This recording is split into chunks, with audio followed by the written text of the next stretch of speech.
이번에 미국에 갔을 적에요, 스마트폰을 이렇게 열어서 페이스북을 이렇게 자주 보았습니다. 페이스북을 아시는 분들은 알겠습니다만 저는 페이스북에다가 많은 내용을 올리지는 않습니다. 너무 비밀이 노출될까 봐. 근데 이제 잘 올리시는 분들이 있어요. 그 내용 가운데 이런 내용이 하나 있길래 여러분에게 먼저 좀 소개를 좀 하려고 합니다.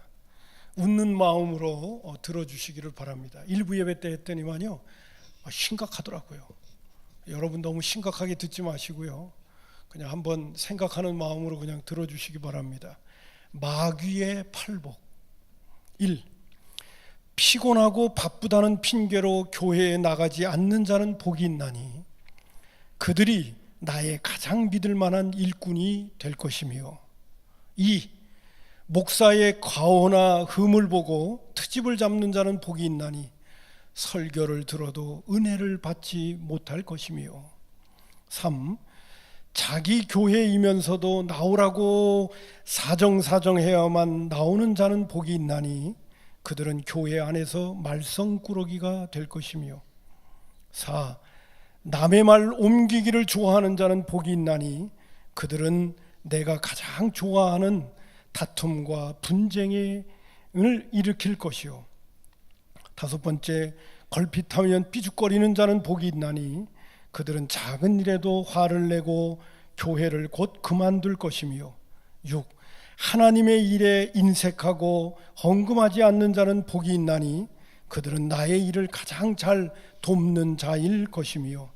7번째, 성경을 읽고 기도할 수 없을 만큼 바쁜 자는 복이 있나니 그들은 나의 유혹에 쉽게 넘어가 마침내 나의 조롱거리가 될 것이며. 8. 하나님을 사랑한다 하면서도 자기의 형제와 이웃을 미워하는 자는 복이 있나니 그들은 나의 영원한 친구가 될 것이니라. 그냥 편안한 마음으로 들으시라고 하니까 여러분도 변함없이 심각하게 듣고 계시는 것 같습니다. 아기 예수로 이 땅에 오실 예수님의 탄생이 눈앞에 있는 이쯤에 오늘 저는 부활신앙이 분명하다면이라고 하는 주제를 가지고 여러분에게 좀 말씀을 나누려고 하는 이유가 뭐냐면 2주 전에 11월 29일 날 우리 교회에서 자라나고 교회 생활을 했던 보현자매가 세상을 떠나게 되어졌습니다. 그 소식을 들을 때 저는 많이 마음이 아프기도 하고 마음에 낙심이 되기도 하고 그리고 보현이를 자랑스럽게 여겼던 어머니가 얼마나 힘드실까, 그런 생각도 한편으로 가질 수가 있었습니다.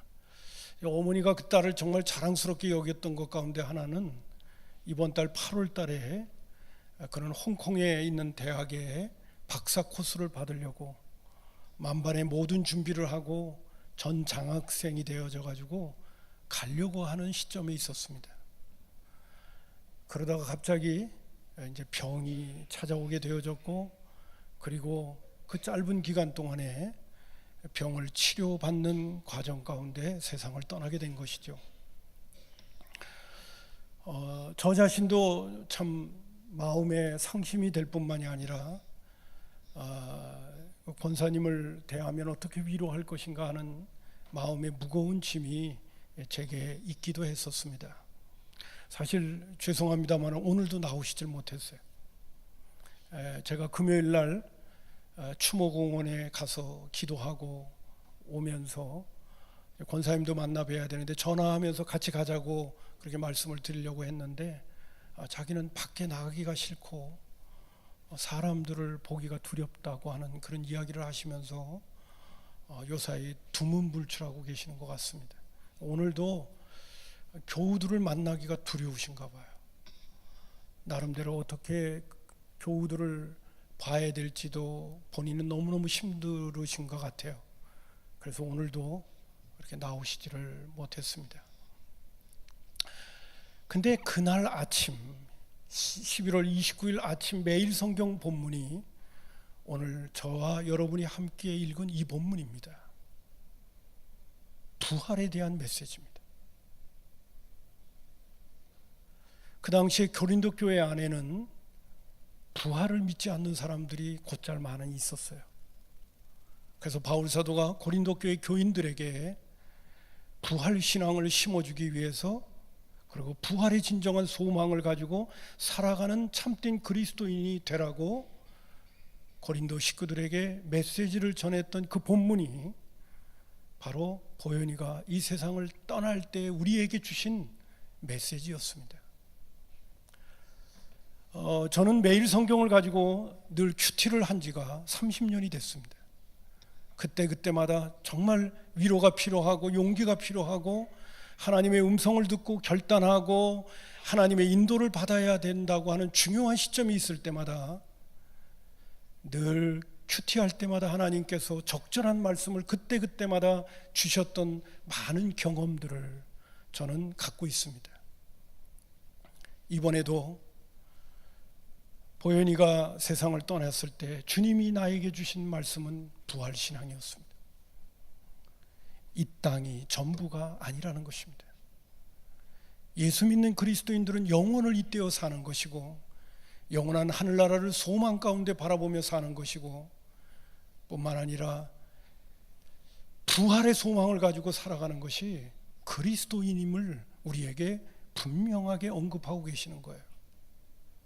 여러분, 그렇기 때문에 우리가 인생을 살아가는 데 있어서 가장 심각한 문제, 풀 수 없는 문제가 죽음의 문제인데,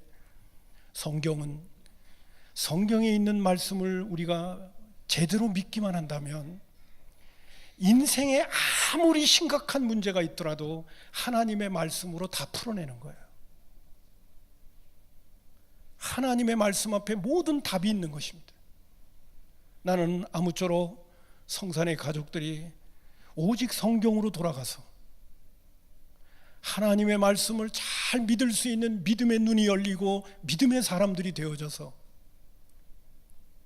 정말 이 세상에 어떤 문제도 어떤 어려움도 우리를 흔들어 놓을 수 없는 그러한 강력한 그리스도인이 되어져서 오늘을 살아갈 수 있는 하나님의 사람들이 되었으면 참 좋겠습니다.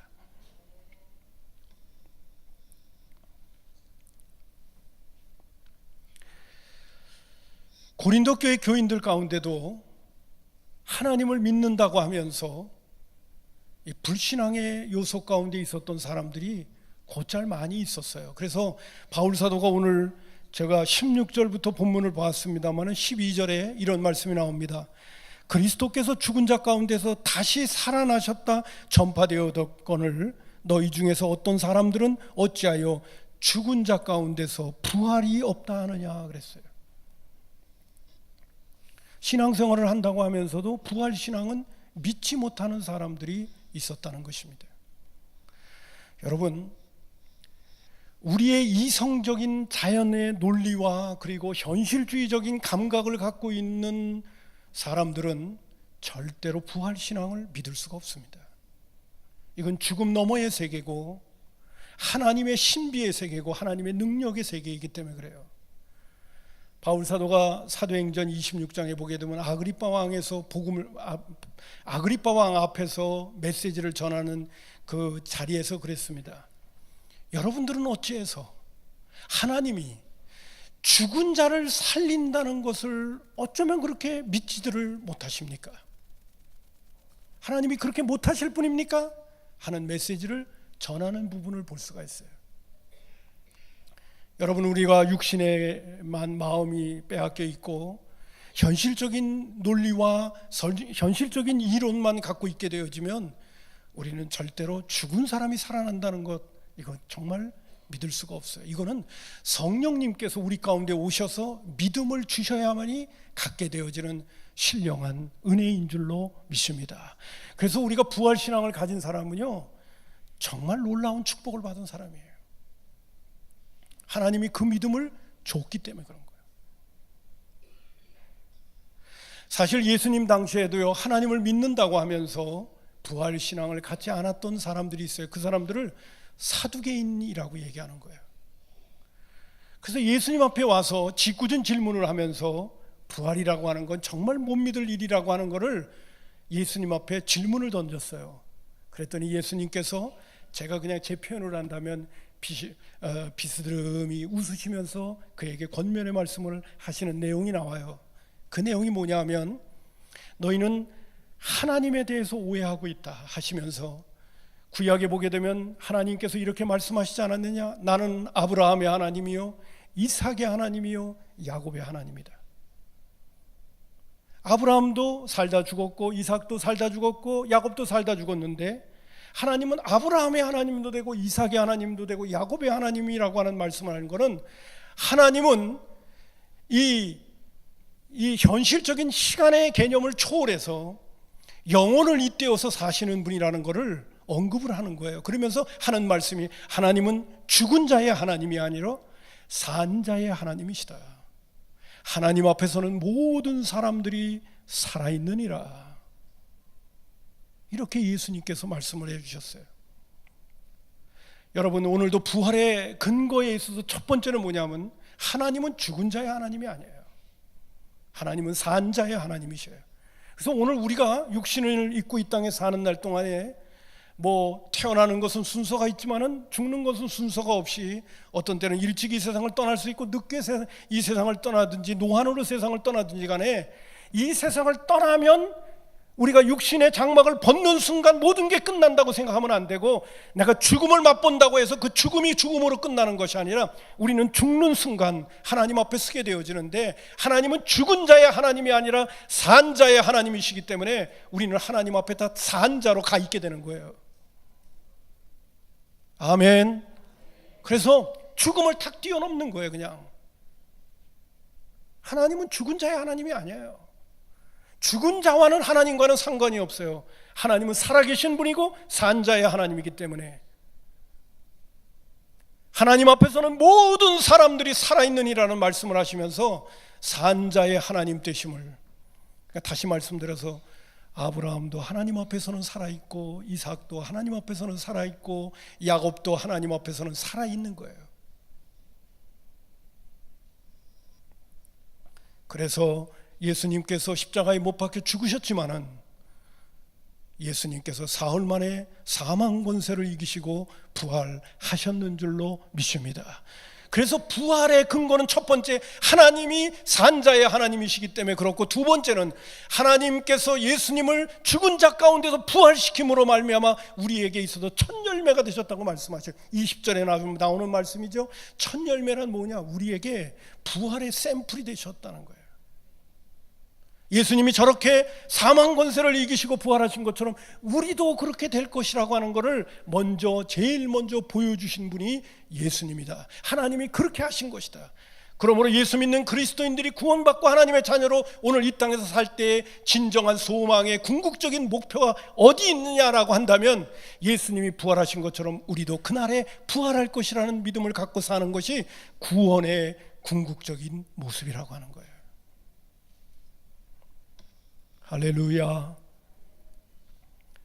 이 부활의 신앙을 우리 마음속에 성령님의 은혜를 통하여 확신하게 갖게 된다면, 우리는 때때로 우리의 삶 속에서 먼저 이 세상을 떠나는 이별의 슬픔을 당하는 가족이 있고 형제가 있고 믿음의 권속이 있고 이웃이 있더라도 우리는 낙심하지 아니하고, 하나님께서 부활의 소망을 주신 그것을 마음속에 새기면서, 마음속에 다시 한번 품으면서 주님 앞에 서는 그날 만날 것을 소망 가운데 바라보며 오늘을 사는 그러한 생명력 있는 그리스도인으로 힘있게 살아갈 수 있는 하나님의 사람이 될 수가 있다는 것입니다.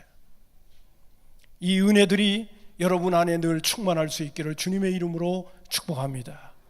동시에 이 부활의 근거 가운데는 오늘 21절과 22절에 나오는 말씀 가운데 이런 말씀이 나와요. 대표 원리라고 제가 설교 교환에다가 적어놓기는 했습니다마는, 사망이 한 사람으로 말미암았으니라고 할 때, 사망이 한 사람이랄 때 이 사망은 최초의 인간인 아담을 이야기하는 거예요. 사망이 한 사람으로 말미암았으니 죽은 자의 부활도 한 사람으로 말미암는다. 이 죽은 자의 부활도 한 사람이랄 때 이 뒤에 나오는 한 사람은 예수 그리스도를 가리키는 거죠. 사망이 아담으로 말미암아 주어진 것처럼 부활의 생명의 놀라운 축복의 세계는 또 역시도 한 사람이신 예수 그리스도로 말미암아 우리에게 찾아온다는 이야기를 하고 있는 거예요.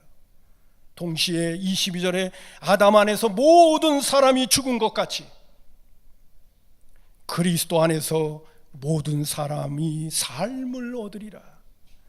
저는 그날 아침 이 말씀을 대할 때, 또 그 다음날 아침 이 말씀을 대할 때 아담 안에서 모든 사람이 죽었다, 그래서 이 땅에 사망이 찾아온 거죠. 그러나 한 사람 예수 그리스도의 의로운 삶과 그리고 우리를 위하여 십자가에 못 박혀 흘리신 희생의 제물의 그 은총을 통함과 동시에 예수님의 첫 열매 되시는 부활의 역사를 통해 한 사람 예수 그리스도로 말미암아 우리에게 삶을 없는 축복의 역사가 주어지게 되었다는 이 말씀을 생각하면 우리가 다 이것저것 생각하지 않더라도 오늘 예수 믿고 그리스도 안에 있는 자들은 다 생명 안에 있는 줄로 믿습니다. 삶을 얻는 자로 오늘을 살아가고 있다는 말씀을 오늘 바울 사도를 통해서 우리에게 하고 있는 것이에요. 그래서 여러분, 예수 믿는 그리스도인들은 사망하고 상관없는 자들이 되는 거예요. 우리 옆에 있는 분한테 이렇게 합시다. 당신은 사망하고는 상관없는 분입니다 라고 얘기하겠습니다. 시작.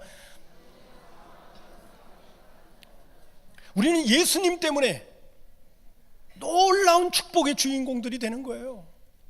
사망 권세도 이길 수 있고 영원한 하늘나라를 소망 가운데 바라보며 이 땅의 육신의 장막이 무너져도 그것 때문에 낙심하고 절망하고 좌절하지 아니하고, 우리는 그 죽음 너머에 있는 하나님께서 우리에게 주시는 부활의 생명의 세계를 오늘도 바라보면서 오늘도 힘있게 걸어갈 수 있는 인생들이 되어졌다는 걸 생각하면 너무너무나 감사한 거죠. 믿지 않는 사람들은 상상도 할 수 없는 세계를 우리는 믿고 바라보면서 오늘을 살고 있는 거예요. 하나님께서 특별히 2015년도는 저에게 죽음의 문제에 대해서 깊이 고뇌할 수 있는 시간을 가졌어요. 죽으면 어떻게 되는 거지?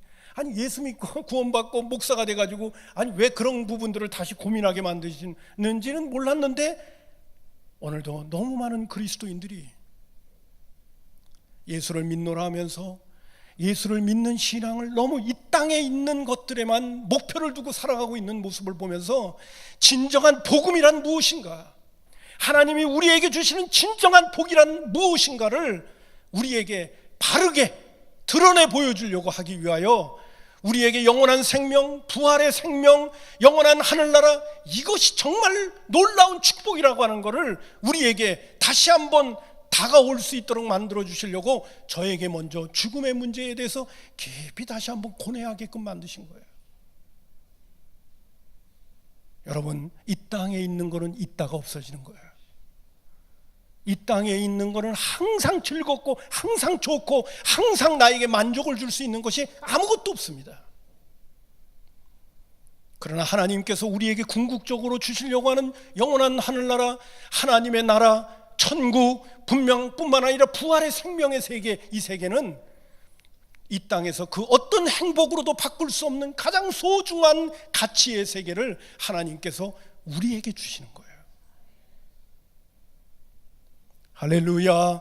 그래서 예수 믿는 사람은, 이제 제가 마지막 부분에도 말씀드리겠지만은, 정말 부활의 신앙을 제대로 갖고 있는 사람은 진짜 행복한 사람이에요. 할렐루야. 자, 그러면 좀 몇 가지만 말씀을 좀 드리려고 합니다. 부활 신앙이 분명하다면 우리에게 어떤 결과가 주어지는가?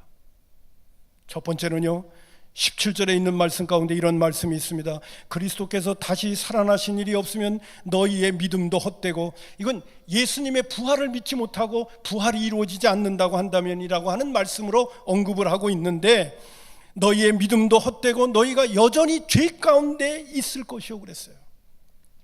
다시 말씀드려서 부활 신앙이 없다면 우리는 다 여전히 죄 가운데 머무를 수밖에 없다는 거예요.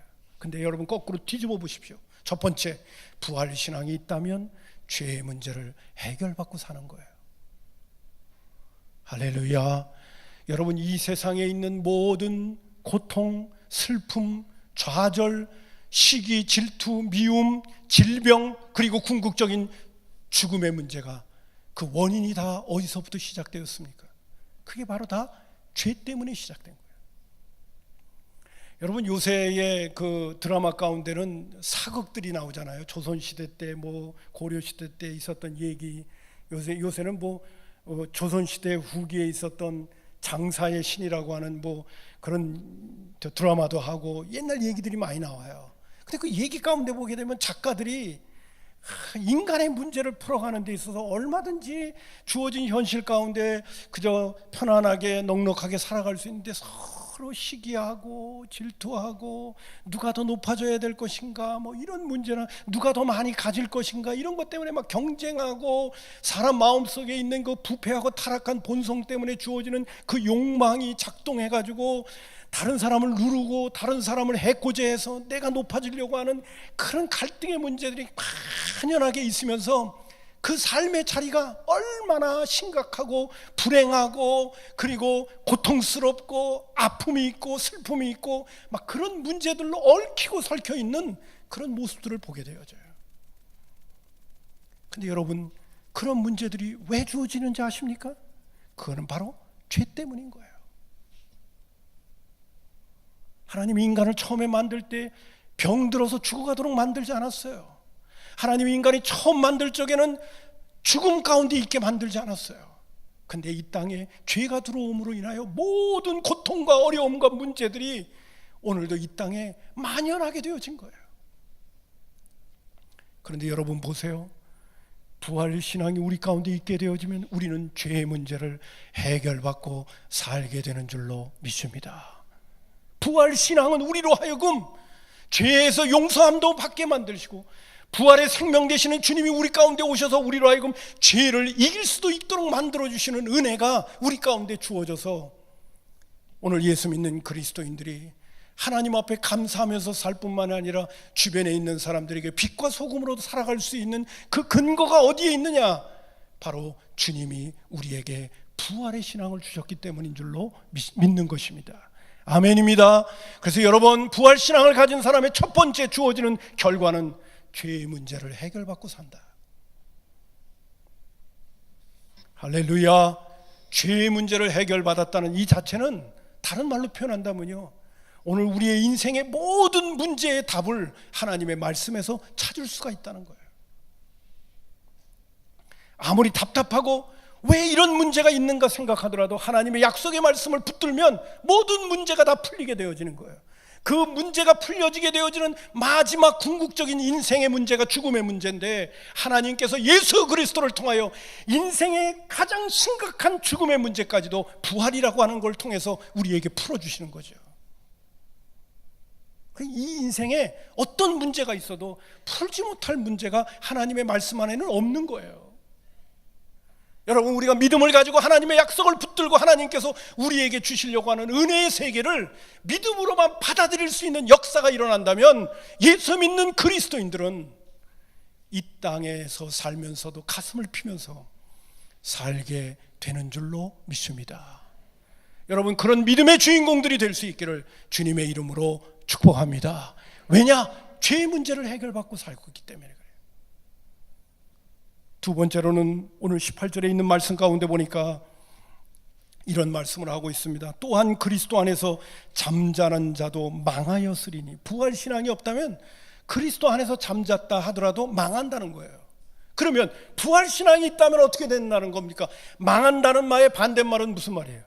여러분, 망함의 반대는 뭐예요? 흥한다.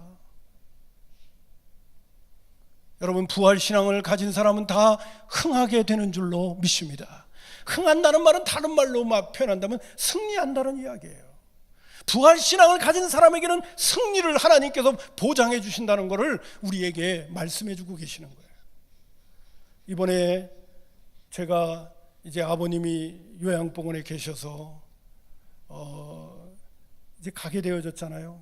늘 떨어져 있다가 이제 위독하시다는 말씀도 듣고 그래서 가게 되어졌는데, 이제는 뭐 밥도 잡수실 수가 없고 죽도 잘 잡수실 수가 없고 혼자 손을 떠서 못 잡수시는 그런 상태가 되어져 갖고, 그 요양병원에 있는 간호원들이 돕기는 하지만 요양병원의 간호원들이 도와서 죽이라 또 이렇게 잡수실수록 해드리는 것들이 또 이렇게 볼 때 너무 좀 부족한 것 같아가지고 형제들이 돌아가면서 아침, 점심, 저녁을 죽을 떠서 드리는데 죽을 만들어 온 것을 먹여드리는 시간이 못해도 하루에 2시간씩 걸리는 거예요.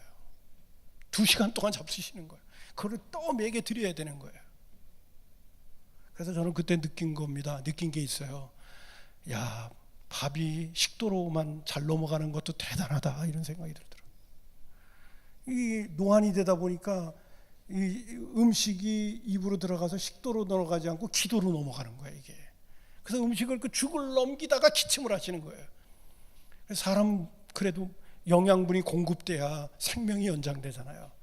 자식들은 어떻게 하든지 그렇게 해서 이렇게 드리는 그 시간을 가지니까 매일매일 하루에 한 서너 시간씩 요양병원에 있게 되어지고, 요양병원에 있다 보니까 주변에 있는 노인들을 이렇게 살펴보게 돼요.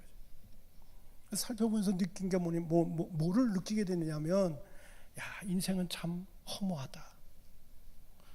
그리고 인생이라는 것이 참 덧없다. 이런 느낌들이 자꾸 내 마음속에 와 닿더라고요.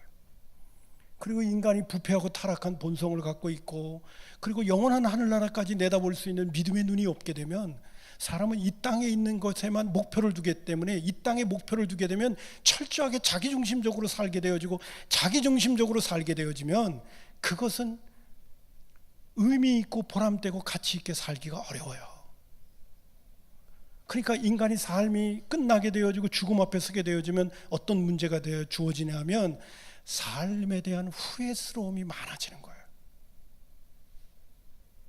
그렇게 살지 말걸, 그러지 말걸, 그렇게 미워하지 말걸, 그렇게 경쟁하지 말걸, 그렇게 싸우지 말걸, 내가 먼저 손 내밀걸, 내가 먼저 사랑할걸, 내가 먼저 이해할걸, 이런 후회스러움이 확 밀려오는 거예요.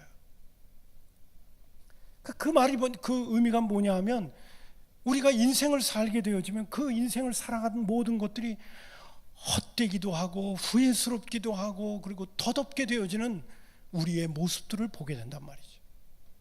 제가 이 말씀을 드리는 이유는 뭐냐 하면, 그러나 예수를 믿고 예수 안에서 사는 사람들은 망하는 것이 아니라 흥하게 되어지고 승리하게 되어지는 놀라운 축복의 세계가 펼쳐진다는 것을 하나님께서 우리에게 말씀하고 계시다는 거예요. 왜 그러냐? 왜 그런다는 거 설명을 드리면 또 한없이 길어질 것 같아요. 그러나 여러분요, 예수를 믿게 되어지면요, 이 땅이 전부가 아니라 영원한 하늘나라가 있고 주님 앞에 서는 그날이 있기 때문에 인생의 가치관, 세계관, 물질관, 그리고 인간관이 달라질 수밖에 없어요. 여기에 목표를 두지 않거든요. 주님 앞에 서는 그날 목표를 두기 때문에 주님이 너희는 어떻게 살아야 주님 앞에 서는 그날 칭찬받을 수 있고, 어떻게 살아야 하나님 앞에 영광 돌리며 살 수 있다는 걸 성경 말씀 가운데 주셨기 때문에 우리의 가치관이 세상 사람들과 같을 수가 없는 거예요. 제가 미국에 가기 전에 주간에 우리 믿음의 식구들에게 바울을 본받으라, 바울 사도가 나를 본받으라고 하는 주제를 가지고 설교를 할 때 그 말씀 가운데 내가 그리스도를 본받은 것처럼 너희도 나를 본받는 자가 되라고 할 때 그 메시지 가운데 두 가지 중요한 주제가 있어서, 첫 번째, 바울 사도가 그리스도를 본받는 이유가 뭐냐 하면 그거는 하나님의 영광을 위한 것이라고 첫 번째 말씀하고 계시고요, 두 번째는 무슨 얘기를 하고 있냐면 나의 유익을 먼저 구하지 말고 남의 유익을 먼저 구하라, 그런 말씀이 나오거든요. 여러분, 오늘 우리가 한평생 살면서 어디에다 목표를 뒀습니까? 팔이 안으로 굽는다고 어떤 상황이 여의치 못하면 남을 유익을 위해 살 수 있어요? 내 유익 구하느라고 급급해 있는 게 우리 모두 아니에요. 근데 바울 사도는 나를 본받으라고 하면서 나의 유익을 구하기보다도 먼저 남의 유익을 먼저 구할 수 있는 사람이 되는 것이 주님 앞에 서는 그날 칭찬 듣는다고 말씀을 하시니, 저도 설교를 해놓고요, 늘 기도하고 있는 기도 제목이에요. 다시 말씀드려서, 예수 믿는 그리스도인들의 가치관이라고 하는 것은 이 땅에 머물러 있지 않고 주님 앞에 서 있는 그날이기 때문에, 여러분, 죄송한 표현입니다만 예수 믿는다는 게 쉽지 않아요. 예수 믿는다는 게 뭐 나에게 뭐 좋은 게 많아진다, 그렇게만 생각하면 안 돼요.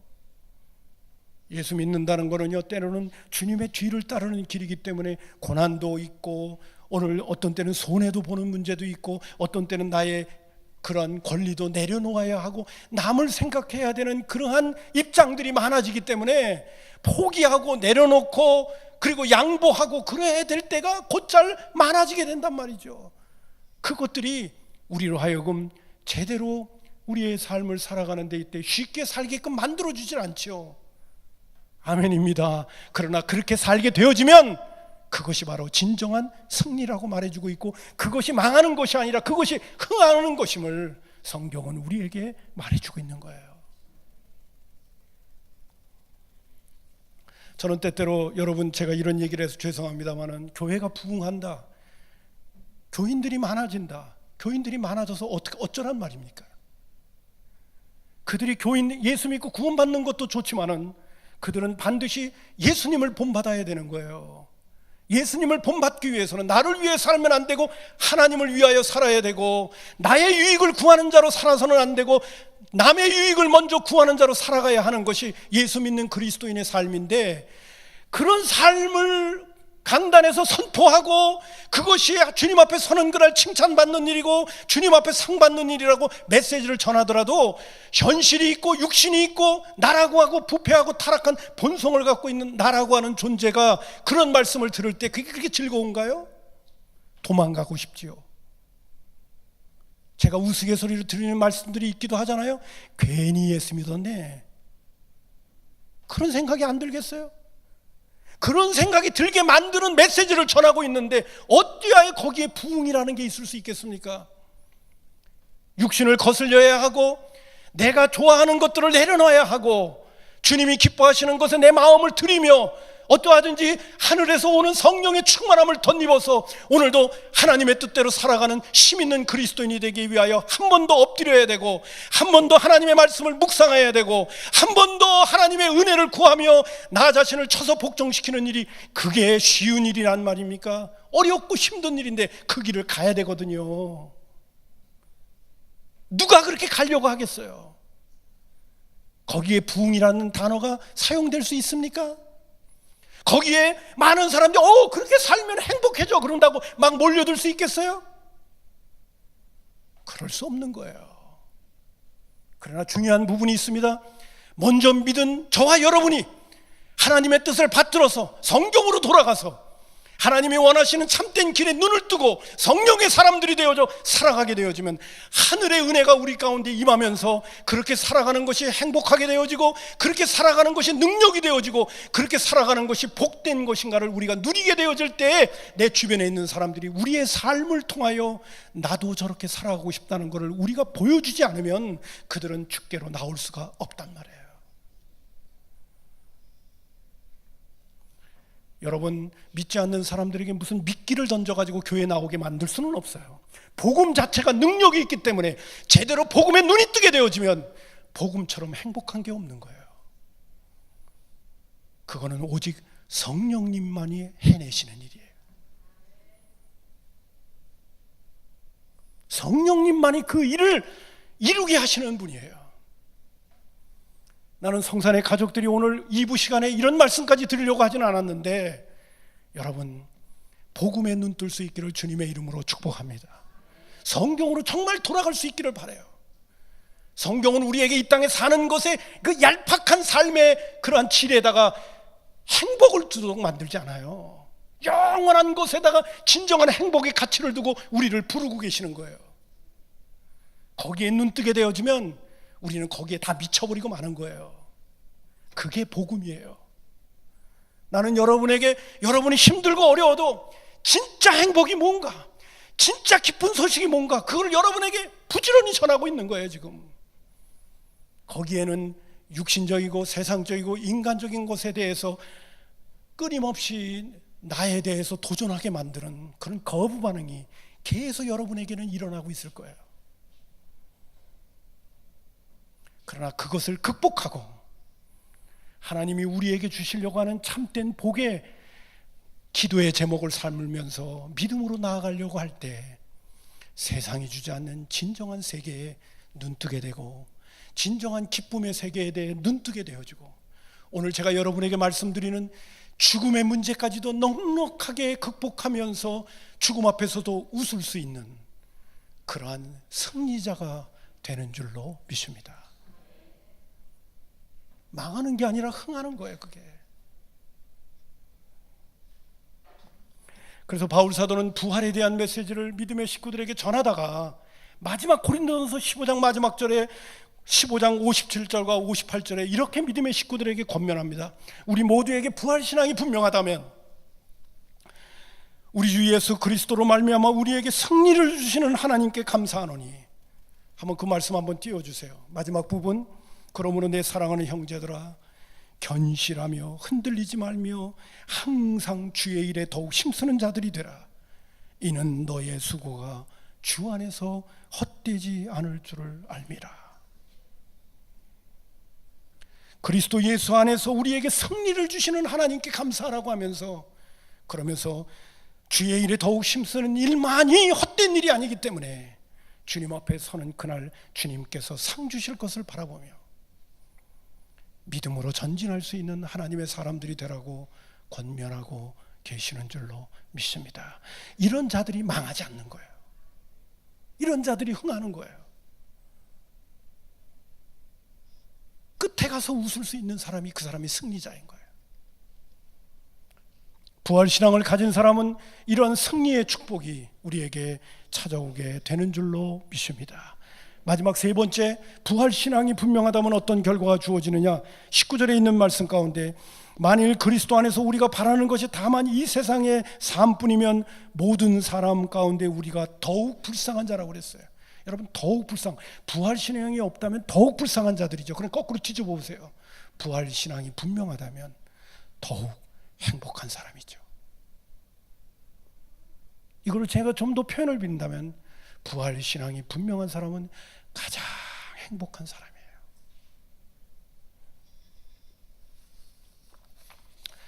삶을 살아가느라고 급급해서 죽음의 문제를 생각하지 못하고 달려가다가 죽음 앞에 서는 사람들을 많이 보게 됩니다. 그러나 서둘러서 우리가 죽음의 문제를 생각하고, 오늘도 질병이라고 하는 암이라든지 갑작스럽게 일어나는 많은 질병의 문제들을 옆에서 접하게 되어지면 인생에 있어서 정말 중요한 문제가 무엇인가를 그때 느끼게 되어지죠.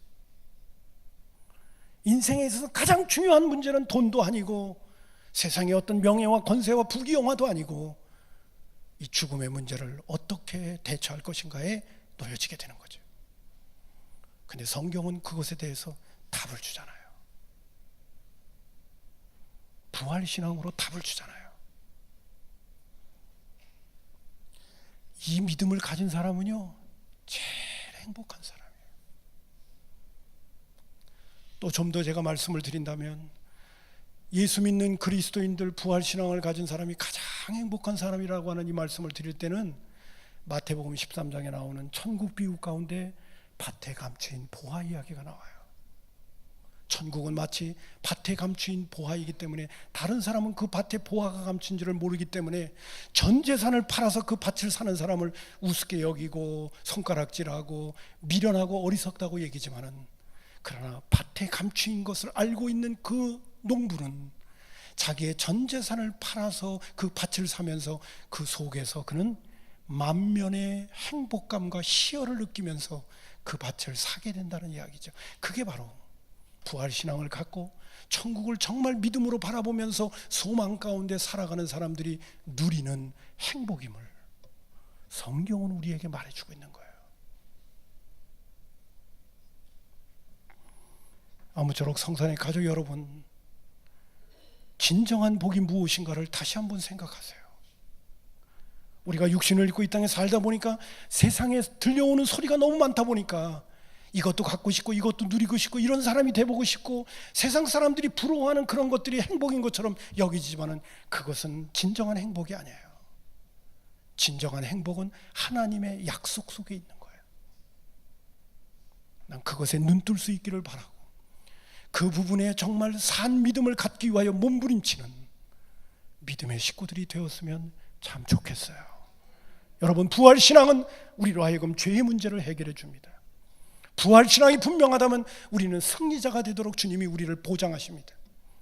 부활신앙을 가지면 가장 불행한 사람이 아니라, 가장 불쌍한 사람이 아니라 가장 행복한 사람으로 오늘을 살아갈 수 있는 하나님의 축복이 우리에게 주어진다는 것을 잊지 마시고, 여러분은 아직도 부활신앙이 확실하지 못한 이성적이고 자연적인 그러한 현실주의적인 논리 속에서 오늘도 세상의 일에 바빠서만 분주하게 살아가고 있는 믿음의 권석들이 있다면 자신의 삶을 잠깐이라도 멈추게 해서, 인간은 어디서부터 왔으며 무엇 때문에 살며 어디로 가야 하는가, 나는 지금 무엇에 정말 중요한 질문을 던지고 살아가고 있는가, 내 삶은 과연 후회스럽지 않는 삶을 살아갈 수 있는가, 내 오늘이라도 죽음이 찾아온다면 난 그 죽음을 대처할 수 있는 능력이 있는가, 이런 부분에 대해서 정말 궁극적인 질문을 던져보면서 하나님의 말씀으로 돌아가고, 그리고 하나님의 약속의 말씀을 붙듣는 그러한 은혜의 역사들이 있기를 주님의 이름으로 축원합니다.